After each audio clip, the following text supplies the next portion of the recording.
Good news, everyone! Today we are at Lake Panasoffkee Wildlife Management Area near Wildwood, Florida. Some say there is no free camping in Florida. Well, they would be wrong. There's plenty of free camping in Florida, courtesy of the Florida Water Management Areas. Lake Panasoffkee is located in the Southwest Water Management Area, and with a quick reservation from their website, you can camp there for 7 consecutive days with a limit of 30 days per year. But don't worry, there are other sites within the Southwest Water Management Area. Each will allow you that 30 days per year. And added to that, Florida is divided up into 5 water management areas, 3 of which allows free camping for RVs. The Swanee River and the St. Johns water management areas only allow tent camping. Lake Panasoffkee is made for equestrian campers, but do allow primitive camping without horses. They have 2 different camping areas.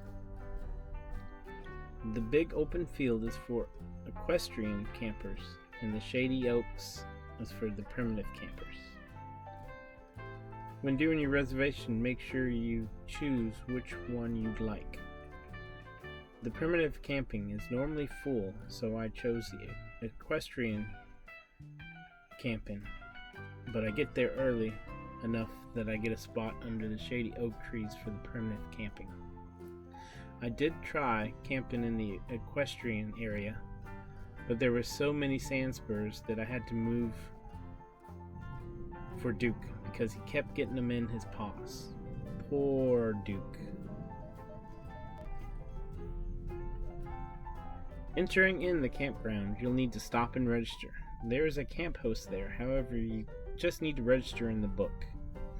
The campground has a dumpster near the front as well for disposing of your garbage, so make sure you keep the area clean. Also in the campground, there are stables for horses and a pavilion for large gatherings. Near the pavilion there are flush toilets. Most of the camping sites have a fire ring, a picnic table, a barbecue pit, and a water spigot with non-potable water. However, I did see several campers use the water with a filter. The Wildlife Management Area is composed of over 9,000 acres and open to the public, to include day use. The users who use it for day use do not need reservations. Some of the activities are featured in the site are bird watching, hiking, biking, fishing, horse riding, and hunting. The campground is closed when there is a scheduled hunt. The trails are nicely maintained and you can have a leisurely stroll around the trails. Lake Panasoffkee was really nice. I did stay there twice. This is the footage from the first time, which is in December of 2019. It was a real nice getaway with some awesome sunsets. The area is easily accessible and close to where Interstate 75 and the Florida Turnpike meets. Cell reception was also great. Duke and I enjoyed our little hikes around the area. So next time you're in Florida and you want to have a place to camp for free, look up the water management districts and choose something close to where you want to be.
Remember, life is short. Take more detours. Don't forget to like, subscribe, comment, and share. And as always, thanks for watching.